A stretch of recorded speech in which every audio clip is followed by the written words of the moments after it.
दोस्तों आप सभी का बहुत बहुत स्वागत है। Welcome to Mahesh academy YouTube channel. हम बात कर रहे थे बीपीएससी पीवाईक्यूज जो प्रीवियस ईयर में किस तरीके के सवाल पूछे गए थे आपसे बीपीएससी टीआरई 1.0 और टीआरई 2.0 में, क्योंकि आपकी टीआरई 3.0 की परीक्षा आने वाली है और टीआरई 4.0 की परीक्षा अगस्त 2024 में होगी। अभिनंदन है आप सभी का। यहाँ पर 40 नंबर क्वेश्चन तक हम बात कर चुके थे। आज हम बात करेंगे 41 नंबर क्वेश्चन से। तो देखते हैं यहाँ पर 41 नंबर का सवाल। कहा है 17 मार्च 2023 को अंतर्राष्ट्रीय आपराधिक न्यायालय यानी कि आईसीसी ने किसके विरुद्ध गिरफ्तारी वारंट जारी किया? तो ये जारी किया राष्ट्रपति व्लादिमीर पुतिन के खिलाफ।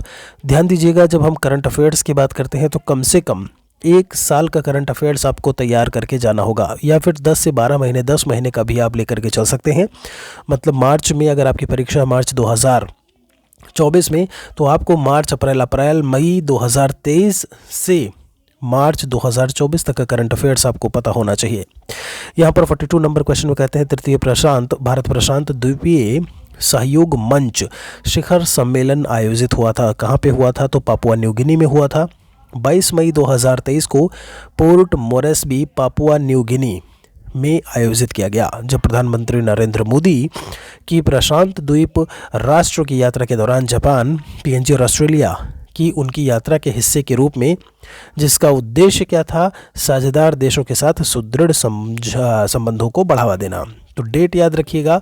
और आपसे क्वेश्चंस किस तरीके से पूछे जा रहे हैं ये भी आपको यहाँ पर ध्यान देने की ज़रूरत है। खासकर अगर मोदी जी कहीं भी यात्रा करते हैं, किसी के साथ में कोई भी एक तरीके से बायलैटरल एग्रीमेंट होता है, तो वो सारी चीज़ें आपको ध्यान में रखनी पड़ेंगी। रोवन विल्सन किस शहर के पहले अश्वेत मुख्य न्यायाधीश नियुक्त हुए हैं? तो ये बने हैं न्यूयॉर्क के, और यहाँ पर आप उन्हें देख भी पा रहे होंगे इस चित्र में। रोवन डी विल्सन की बात करें, एक अमेरिकी न्यायाधीश हैं जिन्होंने 2023 में न्यूयॉर्क ऑफ पीपल्स के मुख्य न्यायाधीश के रूप में कार्य किया था। मुख्य न्यायाधीश के रूप में सेवा करने वाले पहली अफ्रीकी अमेरिकी हैं। आगे है, इनमें से संसदीय समिति ने हाल ही में सिफारिश की कि भारत को नाटो प्लस समूह का हिस्सा बनाया जाना चाहिए। तो ये सिफारिश जो है वो यूएसए के द्वारा की गई। किसके? USA, United states of America के द्वारा की गई। आगे यहाँ पर चलते हैं, एक और क्वेश्चन की तरफ बात कर लेते हैं, लेकिन नाटो के बारे में। नाटो को जानिए, नॉर्थ अटलांटिक ट्रीटी ऑर्गेनाइजेशन इसका फुल फॉर्म है। इसकी स्थापना 1949 में हुई थी। नाटो की स्थापना का उद्देश्य क्या था? सोवियत संघ के बढ़ते प्रभाव से मुकाबला करना। सोवियत संघ, जिसे यूएसएसआर बोलते हैं, 90 के दशक में इसका विघटन हो गया और यूएसएसआर से कई सारे देश अलग हुए। उनमें से एक देश अब रूस भी है। आगे है यहाँ पर 1949 में जब नाटो बना तो इसके अमेरिका समेत 12 संस्थापक सदस्य जो है वो उस समय थे। एक सैन्य गठबंधन है जिसमें अब अमेरिका, ब्रिटेन समेत 30 सदस्य देखने को मिलेंगे आपको। नाटो के सदस्य देशों पर अगर कोई देश और हमला करता है तो इसके सदस्य देश उसका जवाब देते हैं। मतलब हम जैसे होता नहीं कि ग्रुप में मिल करके काम करना। यूक्रेन चाहता है नाटो का सदस्य बनना, रूस कर रहा है इसका विरोध। ये भी बहुत इंपॉर्टेंट चीज़ है। आगे अंतर्राष्ट्रीय बुकर प्राइज़ 2023 के बारे में पूछा है, तो ये दिया गया जॉर्जी गॉस्पोडिनोव को। और यहाँ पर जब हम बात करते हैं तो यूके के हैं। मैन बुकर प्राइज़ के रूप में अगर हम बात करते हैं तो इसकी घोषणा जून 2004 में की गई थी। 1969 में इंग्लैंड के बुकर मैकोनल कंपनी के द्वारा जो है इस पुरस्कार की स्थापना जो है वह देखने को मिली। यहाँ पर जो बुल्गारियाई लेखक हैं जॉर्जी गॉस्पोडिनोव, उनको दिया गया। और यह पुरस्कार किसके लिए दिया गया है? Time shelter. बुक का नाम याद रखिएगा, क्या है? Time shelter. आगे चलते हैं एक और क्वेश्चन की तरफ। आपसे कहते हैं ट्विटर के नए सीईओ, चीफ एग्जीक्यूटिव ऑफिसर का नाम पूछा हुआ है, तो उसमें लिंडा याकारिनो का नाम आएगा। 2011 की जनगणना के अनुसार बिहार की कुल महिला साक्षरता दर पूछा था आपसे। तो यहाँ पर जब हम बात करते हैं तो ऑप्शन ई था, यानी इनमें से कोई नहीं, क्योंकि जब हम बात करें 61.80 जो है वो सही आंसर यहाँ पे दिया हुआ है। भारत की जनगणना 2011 के अनुसार बिहार में साक्षरता दर जो है वो 61.80 थी। पुरुष साक्षरता 71.20। वहीं अगर हम महिला साक्षरता की बात करते हैं तो 51.50 देखने को मिलती है। सुभद्रा देवी, जिनको 2023 में पद्मश्री पुरस्कार से नवाजा गया, किस वजह से जानी जाती हैं? सुभद्रा देवी जी का संबंध जो है वो बिहार से ही है। तो अभी पद्मश्री अवार्ड जो है वो ऐसे में दिए गए हैं। पद्म विभूषण, पद्म भूषण की बात करें, और ख़ासकर जो बिहार से रिलेट करता है संबंधित व्यक्ति है उसके बारे में तो आप ज़रूर समझें। तो पेपर में इसी कलाकार के रूप में ये जानी जाती हैं। बात आती है यहाँ पे सुभद्रा देवी जी का जन्म कहाँ पे, बलौर मधुबनी में हुआ। यहाँ पर आगे लिखा हुआ है कि महासुंदरी देवी की पीढ़ी के कलाकार हैं जिन्हें उपेंद्र महारथी ने पेपरमेसी पर मिथिला चित्रकला को उकेरने को प्रेरित किया था।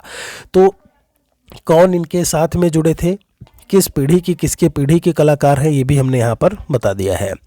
मुंडा और संथाल, ये छोटा नागपुर के क्षेत्र की बात की गई है। निम्नलिखित में से किस पेड़ की पूजा करते हैं, तो ये कदम्ब के पेड़ की पूजा करते हैं। मुख्य रूप से अगर हम बात करें इस जनजाति को लेकर के, तो भारतीय राज्यों जैसे झारखंड है, उड़ीसा है, बिहार, आसाम और वेस्ट बंगाल में इनका निवास स्थान हमें देखने को मिलता है। अल्प संख्या में नेपाल और बांग्लादेश में भी पाए जाते हैं। इनकी जो भाषा है मूल रूप से वो संथाली भाषा है। किसकी खेती जायद के मौसम में की जाती है, खरबूजा, खीरा, तरबूज दिया हुआ है। डी ऑप्शन है उपर्युक्त में से एक से अधिक या फिर इनमें से कोई नहीं। तो यहाँ पर हमने फसलों के बारे में पूरा लिखा हुआ है, आप इसका स्क्रीनशॉट भी ले सकते हैं कि अगर हम खरीफ की फसल की बात करते हैं तो ये जून में इसकी बुआई होती है, सितंबर में इसकी कटाई होती है, तो जून से सितंबर लिखा हुआ है। उत्तर भारत में कौन कौन से फसलें बोई जाती हैं और दक्षिण भारत में उस समय कौन कौन सी फसलें होती हैं, दोनों का नाम लिखा हुआ है। खरीफ की फसल की जो मुख्य फसल, खरीफ के मौसम की या ऋतु की जो मुख्य फसल है वो है आपका, जब हम बाजरा और चावल की बात करते हैं, ठीक है। रबी की फसल में मुख्य फसलें जो है वो चना और गेहूं आता है। इसमें आप जौ या फिर गेहूं भी कह सकते हो। बिल्कुल वैसे ही आपका साउथ इंडिया में कुछ और फसलें बोई जाएंगी उसी समय। और जायद की अगर हम बात करते हैं तो ये अप्रैल से लेकर के जून तक में होता है। यहाँ पर वनस्पति, सब्जियाँ, फल, चारा और सारी चीज़ें दी हुई हैं, तो इसको आप ज़रूर याद रखिए, इंपॉर्टेंट चीज़ है आपके लिए। आगे चलते हैं एक और क्वेश्चन की तरफ। भूकंप के संबंध में इनमें से कौन सा कथन आपका करेक्ट है। पी तरंगे अनुप्रस्थ तरंगे होती हैं। धरातल पर उद्गम केंद्र के ऊपर के स्थान को अधिकेंद्र बोलते हैं। जानवरों के व्यवहार का अध्ययन स्थानीय लोगों द्वारा अपनाई गई भूकंप की भविष्यवाणी के तरीकों में से एक है। ये बात तो बिल्कुल सही है कि जानवरों को पहले ही पता लग जाता है कि भूकंप आने वाला है, या कुछ प्राकृतिक आपदा प्रकार की चीज़ें जो होती हैं वह उन्हें पहले ही पता चल जाती हैं। तो इनमें से जो आंसर होगा वो एक से अधिक होगा। कौन सा कथन उत्तरी अमेरिका महाद्वीप के लेक सुपीरियर, अब आप देखिए वर्ल्ड ज्योग्राफी का क्वेश्चन आपका, आप भारत के भूगोल के साथ में आपको विश्व के भूगोल के बारे में भी पूछा गया है। और इन्हीं सब चीज़ों को कहीं ना कहीं हमारे द्वारा जो नोट्स दिए जा रहे हैं वो चाहे महेश अकेडमी एंड्रॉयड एप्लीकेशन पर सॉफ्ट कॉपी की बात हो चाहे हार्ड कॉपी की बात हो, हमने सभी में उनको शामिल किया है। वीडियो के डिस्क्रिप्शन को देखेंगे तो सारी जानकारी आपको मिल जाएगी, या फिर आप 8081743734 पर व्हाट्सएप करके इन्फॉर्मेशन ले सकते हैं। तो ये कहते हैं कि विश्व का सबसे बड़ा खारे जल का सबसे बड़ा झील समूह है। कनाडा यूएसए के मध्य भौगोलिक सीमा बनाता है। 1700 किलोमीटर लंबी सीमा बनाता है, क्या है। तो जो इसमें अगर हम करेक्ट उसको लेकर के बात करें तो यहाँ पर बी है, कनाडा और यूएसए के मध्य जो है ये भौगोलिक सीमा बनाती है। कहते हैं कि यह विशाल झीलों में से एक है। लेक सुपीरियर के उत्तर में कनाडा का ओंटारियो प्रांत हमें मिलेगा। संयुक्त राज्य अमेरिका का मिनेसोटा राज्य हमें देखने को मिलेगा, ठीक है। विशाल झीलों में क्षेत्रफल और आयतन दोनों में ही सबसे विशाल झील है। आकार की दृष्टि से विश्व की तीसरी और ताजे पानी की सबसे बड़ी झील है लेक सुपीरियर, ठीक है। आगे है यहाँ पर आकार और माप की समानता के कारण किस ग्रह को पृथ्वी का जुड़वा ग्रह या बहन बोल लो या जो भी कह लो, तो ये आपका वीनस होता है जिसे शुक्र बोलते हैं। सबसे चमकीला ग्रह भी यही है। आगे चलते हैं, इसमें कौन सा देश अमेजन नदी बेसिन का एक हिस्सा है। अमेजन नदी बेसिन, और यहाँ पर आपसे क्या कहते हैं, अर्जेंटीना, चिली, वेनेजुएला की बात की है तो वेनेजुएला होगा। बात आती है जब अमेजन नदी बेसिन की यह क्षेत्र 9 देशों की सीमाओं में पड़ता है। वनों का अधिकांश भाग ब्राज़ील की सीमा में है। तो अमेजन जो जंगल है सबसे ज़्यादा ब्राज़ील में मिलेगा हमें। बाद में पेरू 13%, अन्य देशों कोलंबिया है, वेनेजुएला है, इक्वाडोर है, Bolivia, Guyana, Suriname, French Guiana, इन सभी में ये वन जो है वो फैले हुए हैं। आप देखोगे तो यहाँ पर जो मुख्यतः आपसे बात की है का एक हिस्सा जो है वो वेनेजुएला जो है वो हमें यहाँ पर देखने को मिलेगा। बाकी ऑप्शंस में आप देखेंगे तो वो अर्जेंटीना और जो आपसे एक चिली बोला हुआ है वो इसमें शामिल नहीं है। आगे कहते हैं कौन सा विकल्प पृथ्वी की सतह से शुरू होकर वायुमंडल की परतों का सही क्रम है। वायुमंडल की परतें है ना, छोड़ सबको मैं आया बाहर, छोड़ शुभ मंडल, सबको समताप मंडल, मैं मध्य मंडल, आया यहाँ पर आयन मंडल होगा एक, ये जिसे हम ताप मंडल बोलेंगे, और बाहर से बहिर्मंडल हो गया। तो ये आपकी 5 लेयर्स आपको देखने को मिल गई। यही आपसे पूछता है हमेशा, और ऐसे में चूंकि ये पहला ही ऑप्शन हमें मिल गया है तो बस वही ऑप्शन हम लगा देंगे, कहीं और आगे जाने की ज़रूरत ही नहीं है।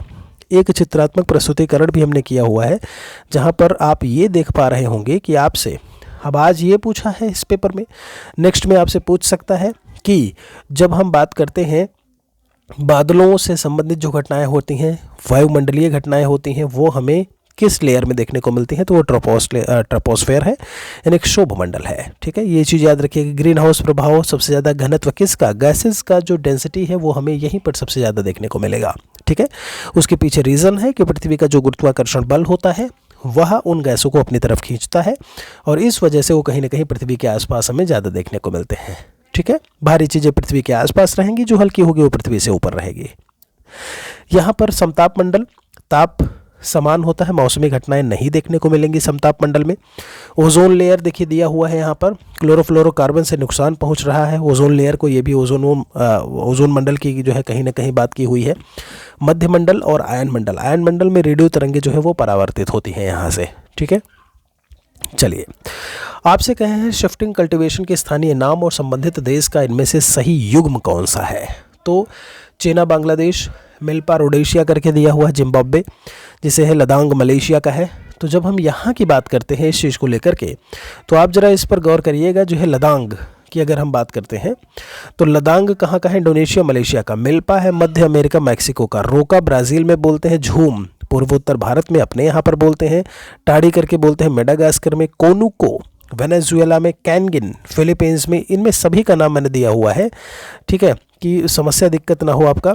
जैसे मसोल करके है ज़ायरे मध्य अफ्रीका। हुमा है जावा में है। तुम्पा म्यांमार है। चेन्ना करके दिया है श्रीलंका आपका। लोगन वेस्ट पश्चिमी अफ्रीका है आपका। तमराई थाईलैंड है। वेबर और दहिया मध्य प्रदेश है। डीपा बस्तर छत्तीसगढ़ में बोलते हैं। बत्ता राजस्थान में बोलते हैं। पोडू आंध्र प्रदेश। कमान बिंग या चावी उड़ीसा में। तो है क्या है, वो शिफ्टिंग कल्टीवेशन ही, बस अलग अलग जगह पर अलग अलग नाम से जानते हैं। तो इसे आप एक बार नोट कर लेंगे, याद कर लेंगे तो बहुत अच्छा रहेगा। अक्सर क्वेश्चन सीटेट में भी आता रहा है, स्टेट में भी बिहार में सवाल पूछा गया और बाकी यहाँ पर टीआरई परीक्षा में तो ये पूछा ही गया। आपसे बोलते हैं ग्रीनविच में दोपहर के 12 बजे हैं, तो ग्रीनविच के 30 डिग्री पूर्व में उस समय क्या होगा। 12 बजे बोला हुआ है तो 1 डिग्री में कितना मिनट होता है, 4 मिनट। 30 डिग्री खिसक गया, यानी कि अगर हम 30 को मल्टीप्लाई करेंगे 4 से तो 4 ते 12 हो गया। 120 मिनट हो गया, यानी कि आपका 120 मिनट में कितने घंटे आएंगे दोस्त, 2 घंटे आएंगे। 60 मिनट का 1 घंटा होता है, तो जब 2 घंटे आएंगे तो 12 में कुछ नहीं करना है, 12 में आपको 2 जोड़ देना है, तो 12 से 2 बज गया आपका, दोपहर में 2 बजेगा। बहुत आसान सा सवाल था। महासागरीय भूपर्पटी के मुख्य खनिज इनमें से आखिर कौन से देखने को मिलते हैं, तो वो है आपका सिलिका और मैग्नीशियम। देखिए भूपर्पटी की बात की हुई है, यहाँ पर किसकी बात कर रहे हैं, भूपर्पटी यानी कि अर्थ के क्रस्ट को लेकर के बात की जा रही है। और उसमें जो है मुख्य खनिज का घटक जो है वो क्या होगा, तो सिलिका और मैग्नीशियम ही हमें जो है वो देखने को मिलते हैं। सिलिका का उपयोग जो है भिन्न भिन्न रूपों में होता है। बालू में विद्यमान छोटे छोटे कण, कांच और धात्विक उद्योगों विशेषकर भट्टियों के निर्माण में काम में आते हैं। ठीक है, सिरेमिक सामानों की बात करें उसमें भी सिलिका काम में आता है। तापरोधी ईंटें जो है वो भी सिलिका से बनती हैं। आगे चलते हैं। मल्चिंग शब्द जो है इनमें से किसकी व्याख्या करता है, तो मल्चिंग जो शब्द है वो फसलों के बीच खाली जमीन को पुआल जैसे जैविक पदार्थों की परत से ढकना। जो धान होता है ना, धान आपने निकाल लिया, जो उसका हिस्सा बच जाता है वही पुआल होता है, जिसे हम अवधी भाषा में पैरा करके बोल देते हैं कि पैरा है ये, है ना। वही कहीं ना कहीं बाल करके काट करके हम पशुओं को अपने खिलाते भी हैं। तो फसलों के बीच खाली जमीन को पुआल जैसे जैविक पदार्थों की परत से ढकना। 59 का आंसर पहला होगा। आप इसे ऐसे भी समझ सकते हैं कि मल्च एक ऐसी प्रक्रिया है जिसका उपयोग मिट्टी में नमी बनाए रखने के लिए, खरपतवारों को दबाने, मिट्टी को ठंडा रखने, सर्दियों में पाले की समस्या से पौधों को सुरक्षित रखने के लिए हम मल्चिंग करते हैं। एक एग्जाम्पल देते हैं आपको। ठंडी के मौसम में जब ओस गिर रही होती है, पाला गिर रहा होता है, आप धनिया बोते हो अपने खेत में या अपने आंगन में जैसे भी, तो आप उस पर क्या करते हो, हल्का सा यही पुआल डाल देते हो, ऐसे में कि पूरी तरीके से पाला उसको नुकसान न पहुंचाए। ठीक है, नमी बनी रहे। आगे चलते हैं। इसमें भारत के खनिज, तेल, पेट्रोलियम उत्पादक क्षेत्र और इनकी अवस्थिति के बारे में बताना है। सही युग्म कौन सा है, तो 1 से अधिक युग्म इनमें आपको सही देखने को मिलेंगे। आगे चलते हैं। इसमें जवाहरलाल नेहरू की अस्थायी सरकार में श्रम मंत्री इनमें से कौन था, तो जब हम श्रम मंत्री की बात करते हैं तो उसमें किसका नाम देखने को मिलेगा, इसमें नाम आएगा जगजीवन राम जी का। ये पहली इंटरिम गवर्नमेंट थी और सरकार किस तरीके से थी, तो यहाँ से आपको जानने की ज़रूरत है। कौन मंत्री क्या था, हमने सब बताया हुआ है। वेबल करके थे, ये वेबल तो वायसराय और गवर्नर जनरल ऑफ इंडिया थे। सर क्लाउड करके नाम है यहाँ पर, ऑचिंगलेक करके हैं कमांडर इन चीफ थे। जवाहरलाल नेहरू जी प्रधानमंत्री बनाए गए, ठीक है। उप राष्ट्रपति विदेश मामले कॉमनवेल्थ रिलेशनशिप इन्हीं का था। गृह मंत्रालय सूचना और प्रसारण किसको दिया गया? वल्लभ भाई पटेल जी को। खाद्य कृषि राजेंद्र प्रसाद। अब ये बहुत इंपॉर्टेंट है क्योंकि राजेंद्र प्रसाद जी का संबंध बिहार से है, ठीक है, और ऐसे में ये सवाल जो है वो महत्वपूर्ण हो जाता है, ध्यान रखिएगा। आगे इसमें क्या दिया हुआ है, जब हम बात करते हैं शफ़क़त अहमद खान का तो कला, शिक्षा, स्वास्थ्य, भाभा जी का कॉमर्स था, बलदेव जी का रक्षा था, ठीक है। वित्त में जो है वो जॉन मथाई जी का नाम आता है। आगे यहाँ पर सी राजगोपालाचारी जी का नाम जो है वो उद्योग और आपूर्ति मंत्री के रूप में। जगजीवन राम जी का श्रम में। कानून मंत्री सैयद हो गया है, सैयद अली ज़हीर हैं। आसफ अली रेलवे, परिवहन, डाक, वायु। और शरद बोस जी की बात करें तो खनन या खान और ऊर्जा। तो ये अंतरिम सरकार में जो मंत्रियों की सूची थी वो कहीं ना कहीं हमने आपको यहाँ पर बता दी है। 1918 के किस महीने में चंपारण कृषि कानून यानी चंपारण एग्रेरियन एक्ट यूरोपीय नील बागान के स्वामी के विरुद्ध पारित हुआ था? अब ये दूसरा सवाल है। चंपारण से एक पूछा था कि पीछे कौन था गांधी जी के, ऐसे में तो किसका नाम आता है? ऐसे में वहाँ पर जो अंग्रेज वायसराय थे उनका नाम हमें कहीं ना कहीं देखने को मिलता है। अभी यहाँ पर आपसे पूछ लिया कि पीछे कौन, कब ये आपका पारित हुआ? फरवरी में, मई में, नवंबर में, तो शायद ये मार्च में पारित हुआ था। इनमें आंसर आपका ई होगा, देख लेते हैं एक बार।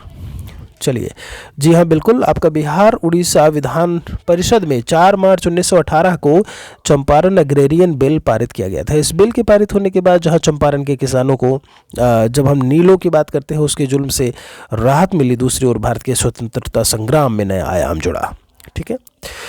आगे चलते हैं, इसमें कौन सा कथन इनमें से आपका सही है? A bunch of old letters के लेखक डॉक्टर राजेंद्र प्रसाद हैं। ऐसे में ब्रह्मदत्त जी जो है वो दूसरे सत्याग्रही थे अगर हम व्यक्तिगत सत्याग्रह की बात करते हैं, और सुभाष चंद्र बोस जी ने द इंडियन स्ट्रगल का लेखन किया है। तो सही जवाब आपका द इंडियन स्ट्रगल का ही होगा, सुभाष चंद्र बोस जी ने इसका लेखन किया हुआ है। बिहार के किस जनजाति ने कांग्रेस के गया अधिवेशन में सेशन लिया था, में पार्टिसिपेट किया था? तो ये गया अधिवेशन था, उरांव जाति थी। उरांव झारखंड की महत्वपूर्ण और बहुसंख्यक जनजाति के रूप में देखने को मिलती है। संथालों का फिर दूसरा स्थान है। 1994 की जनगणना के अनुसार उरांव की कुल संख्या की अगर हम बात करते हैं तो यहाँ पर उनकी संख्या जो है आप देख पा रहे होंगे, इकाई, दहाई, सैकड़ा, हज़ार, 10,000, लाख, 10 लाख, 11 लाख के आसपास, 11,37,666। आगे चलते हैं। 65 में कहते हैं कौन सा युग इनमें से सुमेलित नहीं है? तो एडवोकेट ऑफ इंडिया बोला हुआ है, दादा भाई नौरोजी। यंग इंडिया तो ऑब्वियसली महात्मा गांधी जी का है ना। जब बात करते हैं अगले ऑप्शन को लेकर के, इंडियन स्पेक्टेटर सुरेंद्र नाथ बनर्जी जी का, या फिर इनमें से एक से अधिक? तो उपर्युक्त में से आपका यहाँ पर एक से अधिक होगा, डी आंसर है। एडवोकेट ऑफ इंडिया की बात करते हैं तो दुर्गादास बसु जी की पुस्तक है, ठीक है। इंडियन स्पेक्टेटर बुक जो है वो वैलेंटाइन शेरॉल का नाम आता है, ठीक है। और वैलेंटाइन शेरॉल ने ही जो है बाल गंगाधर तिलक जी को क्या बोला था? भारतीय अशांति का जनक बोला था। तो ये भी यहाँ से ध्यान रखने की आपको ज़रूरत है। 1938 में किसकी अध्यक्षता में राष्ट्रीय योजना समिति की स्थापना की गई थी? राष्ट्रीय योजना समिति की स्थापना जो है वो जवाहरलाल नेहरू जी की अध्यक्षता में हुई थी। कब? 1938 में। Mahatma Gandhi and Bihar, some reminiscences पुस्तक के लेखक कौन है? मैंने कहा इनका संबंध जो है वो बिहार से है, तो ऐसे में बहुत इंपॉर्टेंट हो जाता है और यही आपका यहाँ से सही जवाब हो जाएगा। डॉक्टर राजेंद्र प्रसाद जी का नाम आएगा। किसान आंदोलन के प्रभाव में आकर बिहार के लोगों ने चौकीदारी कर देने से इनकार किया था, तो इनमें से वो आंदोलन कौन सा था? 1920 असहयोग आंदोलन, सविनय अवज्ञा आंदोलन, सिविल डिसोबीडियंस मूवमेंट। 1930 भारत छोड़ो आंदोलन, क्विट इंडिया मूवमेंट। 1942 असहयोग आंदोलन चौरी चौरा कांड के बाद खत्म हो गया। सविनय अवज्ञा आंदोलन ये था। सिविल डिसोबीडियंस मूवमेंट का प्रारंभ महात्मा गांधी जी के नेतृत्व में किया गया था। दांडी मार्च यात्रा से इसकी शुरुआत हुई थी।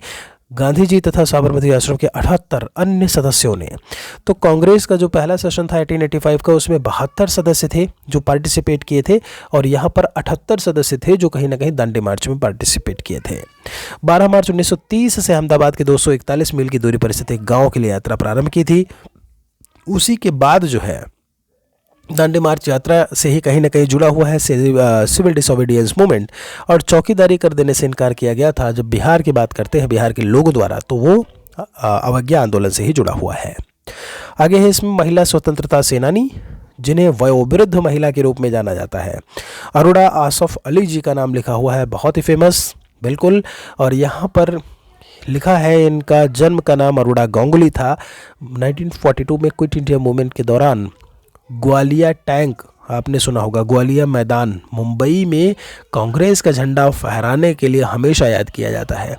तो ये क्वेश्चन भी बहुत बनता है, पूछा जाता है, इसे भी यहाँ से याद रखिएगा, ध्यान रखिएगा। यहाँ पर एक फ़ोटो आप देख पा रहे होंगे। आगे चलते हैं इसमें।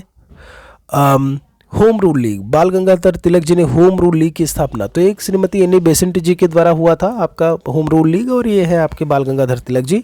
1916 में कहाँ पे शुरुआत हुई थी, कहाँ पे किया था, तो पूना में किया था। एक राजनीतिक दल था जिसमें आयरलैंड में स्वशासन होम रूल के लिए चलाया गया। 28 अप्रैल 1916 को बेलगांव, पूना में जो है पूना में होम रूल लीग की स्थापना। एक आपका बेलगांव कर्नाटका में पड़ता है, जिस सेशन में कहीं ना कहीं गांधी जी जो है पहली बार भाग लिए थे, एक ही बार भाग लिए थे, पहली बार नहीं बोलेंगे, ठीक है, ये चीज़ भी आपको ध्यान रखने की ज़रूरत है। यहाँ पर अगला दिया है, हुंकार हिंदी साप्ताहिक पत्रिका के प्रकाशन से कौन संबंधित है। हुंकार की बात की हुई है तो सहजानंद सरस्वती जी का किसान आंदोलन से जुड़े हुए हैं, सहजानंद सरस्वती जी का नाम आएगा। यहाँ पर शायद आंसर जो है आयोग ने डी दिया हुआ है, लेकिन इसमें नाम सहजानंद सरस्वती जी का ही हमें केवल देखने को मिलेगा। यहाँ पर उन्होंने भारत के स्वाधीनता के आंदोलन में बढ़ चढ़ कर भाग लिया और बिहार से बहुत ज़्यादा जो है वो रिलेट करते हुए हैं।